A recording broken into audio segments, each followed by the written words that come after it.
slow up, no I don't take shit. I got no love for the fakeness. If you wanna play tough and wanna hate this, I'll always show up.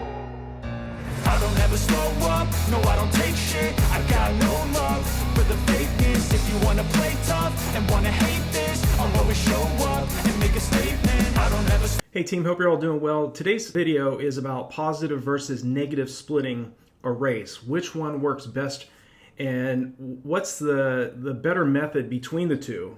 And my honest opinion is it's gonna be, you have to know what works best for you as a marathon runner.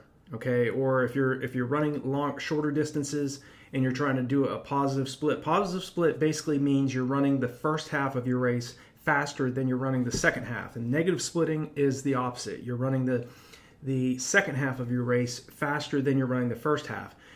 Honestly, I do always preach running a negative split if you can, but I personally have never ran a marathon where I did a negative split, where I went out slower the first half versus going faster the second half. Okay, I always talk about in my PR race when I ran 2:19:35, I hit the first half marathon in 1:07:09, but I came back with a 1:12:26.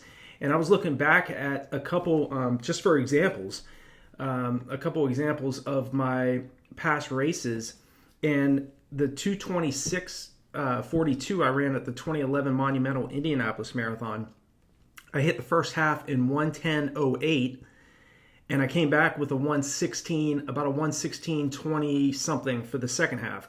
And other examples, in other example races, just to show you how I was running, the 2009 California International Marathon, I finished in, let me see here, 41st place with a time of 2:36:28.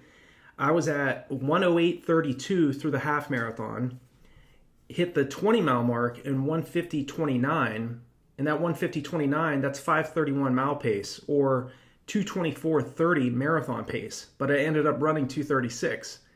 So I think in looking and being judgmental of myself in these races, I usually am the weakest in the last 10 kilometers of the race, but I would go out so fast and so aggressive in most of my marathon races that I had that additional buffer time. Because I went out much quicker, I was able to slow down and still run a relatively quick time for the marathon distance. Another example is the 2011 California International Marathon. I ran 2:32:24, finished in 49th overall, averaging 5:49 mile pace. In that race, I went out in 1:09:45 through the half marathon, was at 1:51:38 through the 20-mile mark. Okay, so 1:51:28 is 5:37 mile pace. So at the 20-mile mark, I was still at 2:27:20 marathon pace, but I ended up running 2:32:24. Okay, so again, I think looking back, I don't know if I would have been able to even run faster than I ran like at the 2007 International Marathon, California International Marathon. If I would have went out in 1:12:26 and came back with a 1:07:09, that would have been very tough to do. When you're already, your legs are already fatigued and you're going out at a very aggressive pace, 1:12:26 is not slow. And then dropping to 1:07:09 for a second half, that's a massive second half. I mean, obviously runners out there do it. Maybe you're an example of that. But I do think that when it comes to positive versus negative splitting in a race, I think the most important thing is go with your heart. Don't go with your mind, go with your heart. And there was a quote that Jerry Lindgren said, and he said, run with your heart instead of your mind. When you run with your mind, you think of the things you can and can't do, but when you run with your heart, you forget about what you can't do, and you just go out and do it.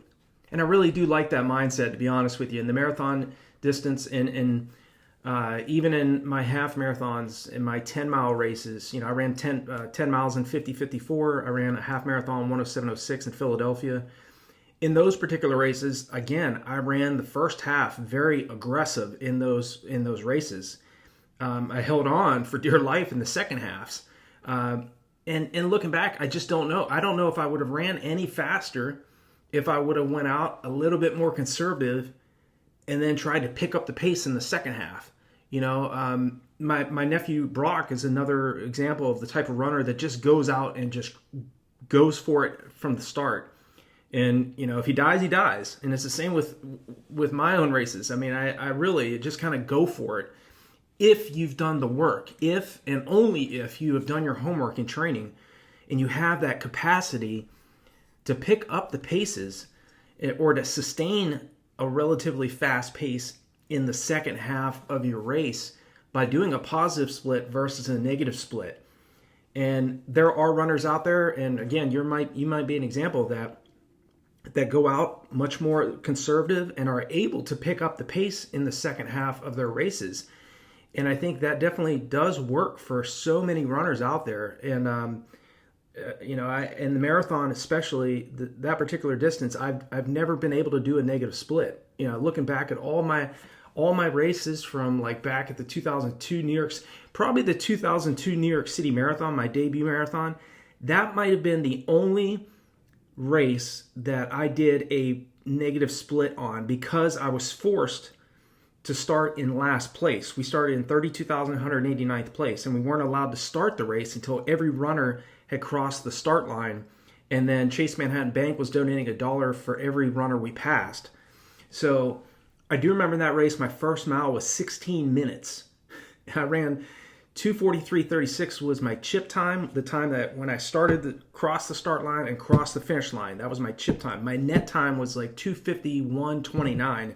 But that's including the several minutes we had to wait for every runner to cross the start line. Okay, that's probably the only example of when I ran a negative split. Thinking back to that now, but every race after that, I did a positive split and set personal best by setting a positive split versus running a little bit more conservative. And it's hard to do. This is hard. You can also do an even split where you can basically just run pretty much exactly the same pace throughout your race. Maybe you're a couple seconds off the second half than you were the first half.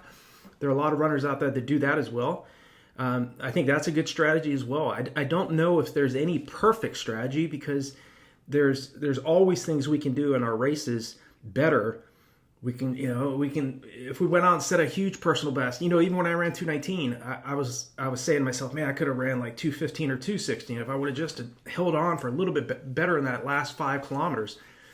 There's always something we look at. We can kind of say if we adjusted our training a little bit or adjusted our race a little bit, we could have made it a little bit better. But in most cases, it just really depends on who you are as an athlete and how well prepared you are and how comfortable you are going out a little bit more aggressive. I think with this upcoming Rehoboth Beach Seashore Marathon I'm running on this coming Saturday in Delaware, I'm just going to go for it. I have nothing to lose. If I die, I die. And I'm just going to run the race like I've run my other marathons in the past. Again, at this point in my career, I'm 48 years old. My best races were in my early 30s and late 30s. I ran 2:19.35 when I was 31. I ran 2:26.42 when I was 35. I ran 2:32.55 when I was 37. And so I really, at this point, I've done everything outside of making an Olympic team that I want to do in the sport. And right now, I do have the goal of running a very competitive time at the age of 48. Where that will be, I don't know yet, but I'm going to give it everything I have in the race. And again, if I slow down, I slow down, but I'm going to run with my heart and not with my mind. I'm going to try to stay relaxed, enjoy the experience.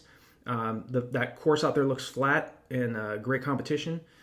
But again, this particular video is really about giving you some examples of what I was doing and maybe trying to adjust that. Maybe in the past you've been a negative split type athlete and you've never really went for it in the first half out of fear of wondering about the what ifs. What if I go out too fast and I slow down?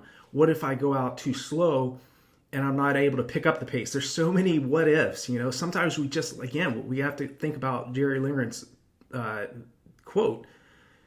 run with your heart. Run with your heart. Don't run with your mind. If you run with your mind, you're going to let the mind control the body. You know, when you're running with your heart, you're just really going to get immersed in what you're doing and go after the pace. And if you go out too fast and you blow up, then you'll know. If you go out too slow and you can't pick up, you'll still know. You know, again, this is a big mystery in this particular sport. So I hope this video on the differences between positive versus negative splitting a race has been helpful for you. Thank you so much for your support. Thank you all for whether you're a new or old subscriber or you're a member of the Run Dream Achieve YouTube channel. Thank you so much for all of you that are willing to help me and invest in the Run Dream Achieve brand each month. Thank you so much for that as well. And again, if you're new, hit that subscribe button and the bell icon so when I make new videos, you'll be notified of it. And if you're ready to take your training and racing to the next level, check out the resources on RunDreamAchieve.com or below my videos. They're there to help you get to the next level. So thanks so much, and I'll talk to you all in the next video.